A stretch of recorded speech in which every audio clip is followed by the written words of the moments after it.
Turkey has begun constructing a refugee camp not far from the Turkish-Syrian border, but actually on Syrian territory. That's according to the Turkish Prime Minister. We will take in Syrians who want to come to Turkey, but we are also building a new camp to accommodate Syrians on their own territory. Well, we asked sources on the ground about the camps. They say there are several inside Syria which are supervised by Turkish aid organisations and companies. Turkish aid workers are trying to persuade as many people as possible seeking to move across the border to use the camps. And Syrian political analyst Barzan Iso believes he knows why. Turkey is trying to now make a new de facto situation.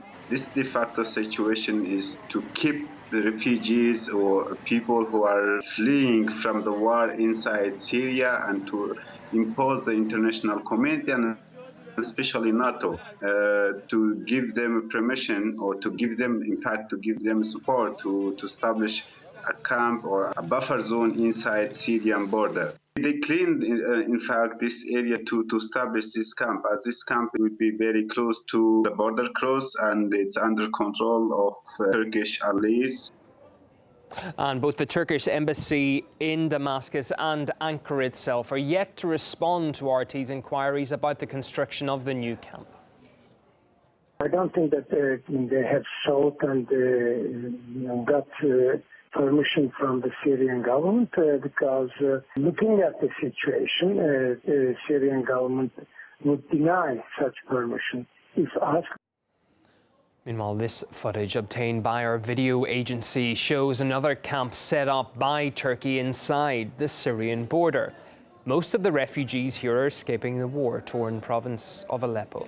A local who lives near a camp in the province told us it's mostly controlled by terrorists who allegedly have some form of agreement with Turkish authorities, something which Ankara has strongly denied.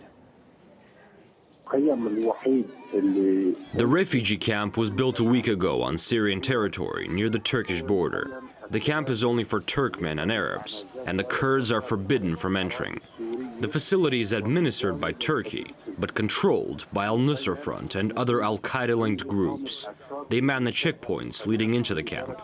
There's also a Turkish NGO involved. Its trucks are regularly seen entering the camp. Apparently, there's an agreement between Turkey and Daesh to let the trucks in. Author and historian Gerald Horne says Turkey has no legal right to set up such camps on Syrian soil. Well, first of all, this is a blatant violation of Syrian sovereignty. There has been a lot of criticism about the fact that there have been Saudi nationals and Qatari nationals, Kuwaiti nationals, and even some Turkish forces that have been openly collaborating with forces who are otherwise denoted as terrorists. That is to say that Turkey is so bent and so determined to squash Kurds and Kurdish resistance that it's decided to look the other way with regard to the participation of these terrorists, not only to look the other way, but in some instances to actively collaborate with them.